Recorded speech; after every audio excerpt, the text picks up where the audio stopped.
வணக்கம் தலைமைகளே. இன்றைக்கு ஜூன் 11ஆம் தேதி வியாழக்கிழமை. தொடர்ச்சியாக ஈரான் அமெரிக்காவால் மிக கடுமையாக தாக்குதலுக்கு உள்ளாகி கொண்டிருக்கு.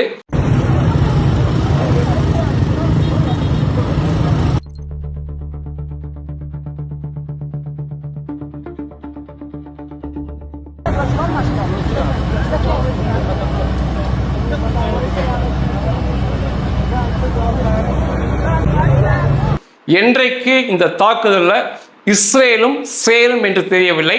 இஸ்ரேலும் சேரும் நாள் மிகப்பெரிய தாக்குதலாக ஈரானுக்கு மாறும். ட்ரம்ப் மிக சூடாக மாறியுள்ளார் என்று தெரிகிறது.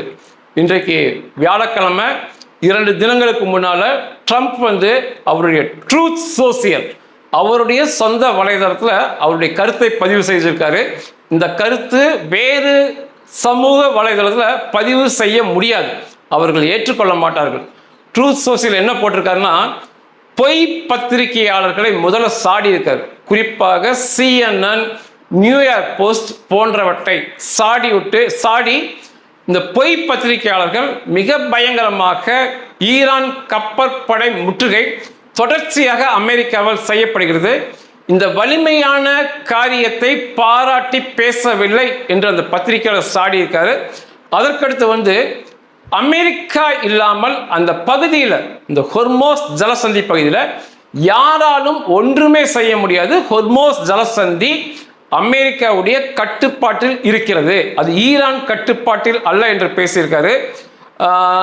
ஈரான் அமெரிக்கா கப்பற்படை முற்றுகையால் அவருடைய சம்பாதிக்கும் விதம், அதாவது அவர்களுடைய இன்கம் 0 என்ற அளவுக்கு போயிருக்கு. அவர்களால் இராணுவத்திற்கு சம்பளம் தர முடியவில்லை. எந்தவித பில்லையுமே பாஸ் பண்ண முடியல. விரைவில் தோல்வி அடைந்த நாடாக ஈரான் மாறும் அப்படின்னு சொல்லிட்டு பிரைஸ் பி டு அல்லாஹ் அப்படின்னு பதிவு பண்ணியிருக்காரு. இந்த ஈரானுடைய இந்த அழிவு, இதுக்கெல்லாமே காரணம், இந்த புகழுக்கெல்லாம் காரணம் அல்லாஹ் தான் சொல்லி மிகப்பெரிய வார்த்தையை பதிவு செய்திருக்கார். என்னுடைய வாழ்நாளில் எந்த உலக தலைவர்களுமே இப்படி ஒரு கடவுளை குறிப்பிட்ட முறையில், அது கிறிஸ்துவ மத கடவுளையோ, இந்து மத கடவுளையோ, இஸ்லாம் மத கடவுளையோ இப்படி ஒட்டுமொத்தமாக இழுத்து பேசி நான் பார்த்ததே இல்லை. தனிப்பட்ட நபர்கள் தான் கடவுள் பெயரை சொல்லி திட்டுவார்களே தவிர, இப்படி உலகத்தின் மிகப்பெரிய தலைவர், மிகப்பெரிய நாட்டின் தலைவர், ஒட்டுமொத்தமாக கிட்டத்தட்ட 90 நாடுகளுக்கு மேல இஸ்லாமியர்கள் பெரும்பான்மையாக வாழ்றாங்க. 250 கோடி வரைக்கும் இஸ்லாமிய அரபிய மக்கள் தொகை இருக்கும். அத்தனை பேர் மனத்தையும் புண்படுத்தும் விதமாக பிரைஸ் பி டு அல்லாஹ், இந்த ஈரானுடைய அழிவு, பின்னடைவு, தோல்வி, இந்த அனைத்து புகழுமே அல்லாஹ்க்கு தான் போய் சேரணும்னு சொல்லியிருக்காரு.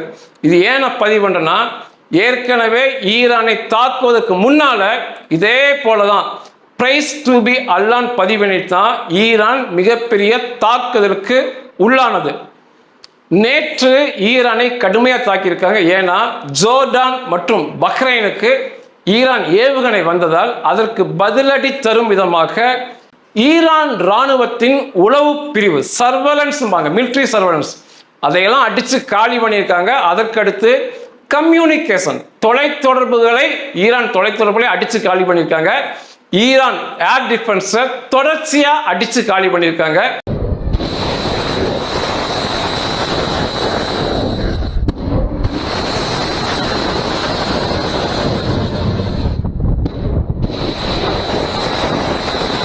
ஈரான் அதை ஏற்றுக்கொண்டுள்ளது. ஈரான் என்ன சொல்றாங்கன்னா, தொடர்ச்சியாக தாக்குதல் நடத்துறாங்க. இந்த சண்டை நிறுத்தம் என்பது கேள்விக்குறியாக போய்விட்டதுன்னு சொல்லி அப்பாஸ் அரகாசி இன்றைக்கு பதிவு செய்திருக்காரு.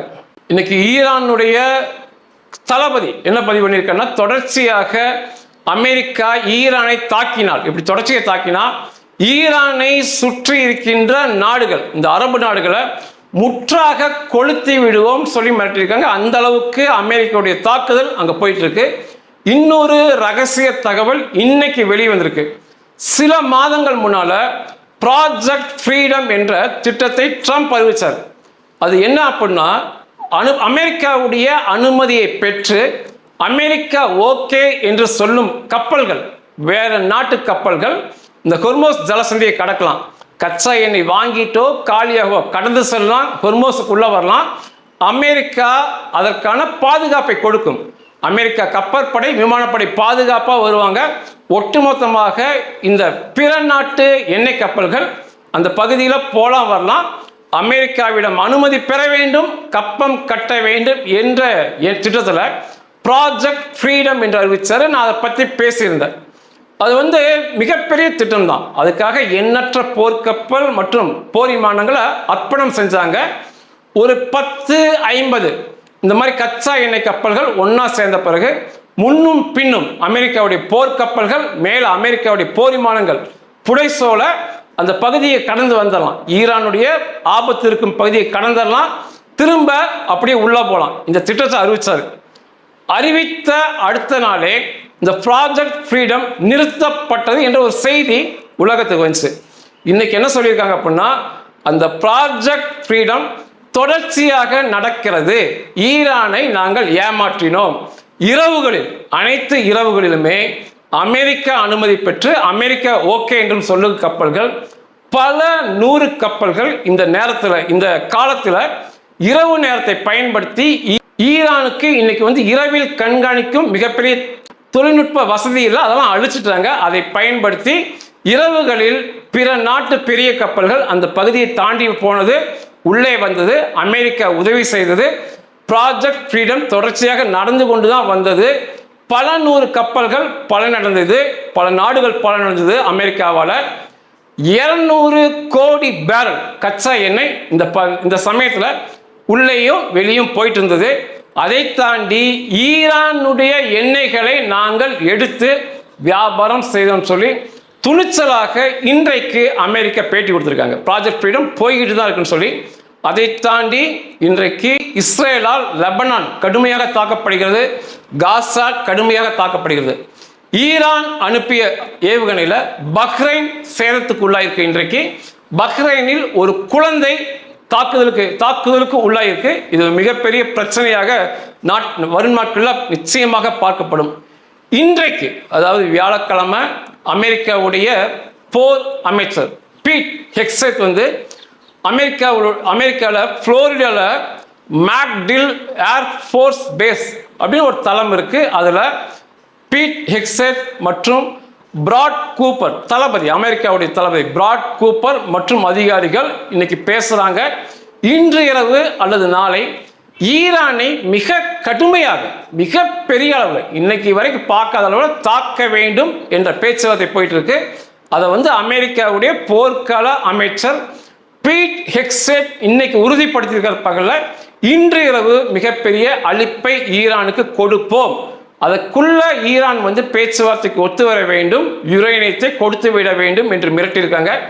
என்னுடைய பார்வையில் ஈரானுடைய சேதம் முழுசா இங்கே வெளியே வரல. குரங்கு கையில் சிக்கிய பூமாலையாக ஈரான் போயிருக்கு. இன்னும் சொல்ல போனா பருந்திடம் சிக்கிய கோழி குஞ்சு என்ற நிலையில ஈரான் போயிருக்கு. அமெரிக்கா என்ற மிகப்பெரிய வல்லுறு கழுகுவிடம் சிக்கிய கோழியாக ஈரான் மாறி போயிருக்கு. இன்றைக்கு இஸ்ரேல் ஒரு தகவல் கிடைச்சது. இத்தனை தாக்குதலுக்கு இத்தனைக்கு மரணத்துக்கும் உள்ளாக்கி ஏன் இந்த ஈரான் தொடர்ச்சியாக இந்த யுரேனியத்தை கொடுக்க மறுக்கிறார்கள், கொடுத்து விட்டால் தப்பித்து கொள்ளலாம் அப்படின்னா, இன்னைக்கு இஸ்ரேலில் ஒரு ஆராய்ச்சி நிபுணர் ஒன்று பேசினாரு. அவர் என்ன சொல்றாரு அப்படின்னா, யுரேனியத்தை ஈரான் கொடுத்தாலுமே அதற்கு பிறகு ஈரானை அடிக்க மாட்டார்கள் என்று என்ன நிச்சயம் என்கின்ற பயம் ஈரானுக்கு இருக்கிறது என்கிறார். அவர் என்ன சொல்றாருன்னா, 480 கிலோ யுரேனியம் என்பது ஒரு 10 அணுகுண்டு செய்வதற்கு ஈரான் கிட்டத்தட்ட 65% அல்லது 70% நெருங்கிட்டாங்க. 10 அணுகுண்டு செய்வதற்கு இன்னும் ஒரு 30% பாக்கி.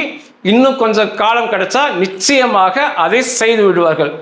இப்போதைக்கு ஈரானிடம் உள்ள ஒரே ஒரு துருப்பு சீட்டு இந்த யுரேனியம் 480 கிலோ தான். அதை தாண்டி 2000 கிலோ 10,000 கிலோ அவங்க கிட்ட இருக்கு. இந்த 480 கிலோ தான் 70% அணுகுண்டாக மாறி இருக்குன்னு சொல்லலாம். அந்த யுரேனியத்தை சில நாட்கள்ல 10 அணுகுண்டு இருக்கு. இது ஒன்னே ஒன்று தான் ஈரானிடம் உள்ள துருப்பு சீட்டு. இப்போ அமெரிக்கா சொல்றாங்கன்னு சொல்லி அதை ஒப்படைச்ச பிறகு வேறு ஏதாவது ஒரு காரணம் சொல்லி தொடர்ச்சியாக அமெரிக்கா ஈரானை தாக்க மாட்டார்கள் என்று என்ன நிச்சயம் இருக்கு? தொடர்ச்சியாக தாக்குதல் நடத்தி அந்த ரெஜிம், அந்த அலி கொமேனி வாரிசு, அந்த IRGC எல்லாம் இருக்கக்கூடாது என்று தாக்குவார்கள். இந்த யுரேனியத்தை வாங்குவதற்காக தான் அரைகுறையாக கொஞ்சமாக தாக்கி கொண்டிருக்காங்க.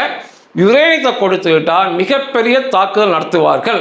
அதனால யுரேனியத்தை கொடுக்காமல் எப்படியாவது அணுகுண்டாக மாற்றிவிட்டால் யாராலும் ஈரானை தாக்க முடியாது. ஏன்னா இஸ்ரேல் மீது அல்லது அண்டை அரபு நாடுகள் மீது ஈரான் அணுகுண்டு பிரயோகம் செய்யும் என்ற பயத்தில் அமெரிக்கா மற்ற நாடுகள் தாக்க மாட்டார்கள் என்ற முனைப்பில் அவர்கள் அணுகுண்டை நோக்கி நகர்கிறார்கள். நிச்சயமாக அந்த யுரேனியத்தை கொடுத்தாலுமே அமெரிக்கா தொடர்ச்சியாக தாக்குதல் நடத்தும். ஏன்னா கடந்த கால வரலாறுன்னு பார்த்தீங்கன்னா ஈராக் சதாம் ஹுசேனை முற்றாக மாற்றி கொன்று விட்டார்கள். லிபியா கடாபியை முற்றாக மாற்றி கொன்று விட்டார்கள். வெனிசுவேலா நிக்கோலஸ் மதுராவை முற்றாக மாற்றி காட்டி அமெரிக்க சிறைச்சாலையில் அடைத்து விட்டார்கள்.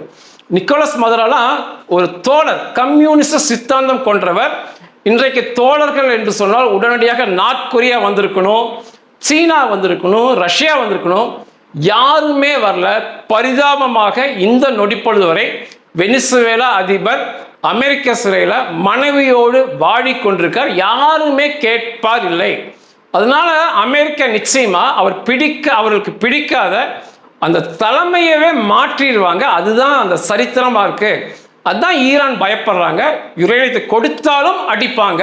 அதுக்கு கொடுக்காம ஏதாவது முயற்சி செய்து பார்க்கலாம், அணுகுண்டாக மாற்றலாம் என்று சொல்லி முனைப்பாக போயிட்டு இருக்கேன்னு சொல்லியிருக்காங்க.